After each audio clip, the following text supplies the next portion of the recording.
this from the beginning, from I think the first day you said I'm getting into MMA, people always were associating you with Derrick Lewis and Stipe and all the beasts of the UFC heavyweight. Yeah. Do you have those guys in your mind? Like, obviously, you got to go in there and take care of business against Dimitri on Saturday. But are those guys like Derrick and Stipe and all those other guys in your mind? Like, I need to beat this guy so I can get there. They're not in my mind. They're in my sights, brother. They're locked in. They haven't went anywhere, and it's the same as I said before. We talked a couple of months ago, or however long we talked, man. With all due time, it's there's two aspects to play into it. I wanted to earn this for one, so that these loud mouths that are running their mouth talking about, oh, Greg doesn't deserve, like, blah blah blah. Yeah, I do, because I earned it.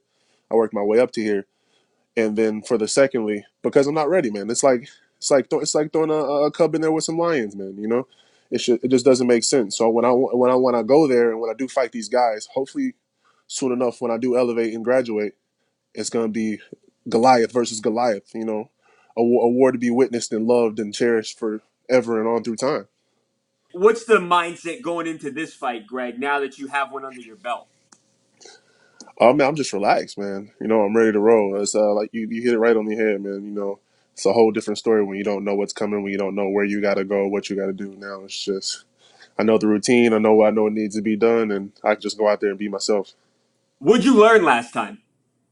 I learned, I learned a lot last time, brother, and it was an eye opening experience, man. I learned that it's a whole nother level to this, and then the difference between the lower levels and a UFC opponent is a big difference. So I kind of took some notes, man. Went back to the drawing board, made my assessments, man, and came back a different level. The level that I needed to be to even compete on this level. Do you feel like you have something to prove to UFC fans? No, man, I don't do it for the UFC fans. I do it for my fans, and as long as you still love me, my fans still love me. It's all good, man, because they were entertained. And I look back at the fight. I took a lot of info and input from my fans, from my people, and they loved the fight, man. And so the only logical thing to do from there was to make the adjustments to win the fight and be more dominant, man. And get back to my ways, and that's plain and simple. This thing, it's UFC Fight Night 150. It's on ESPN. The whole country's going to be watching. What's your goal when you step in that octagon Saturday? My goal for this one is a little bit different than my future fights, my past fights. This one right here is gonna be just to fight, man. This is gonna be to show that I belong.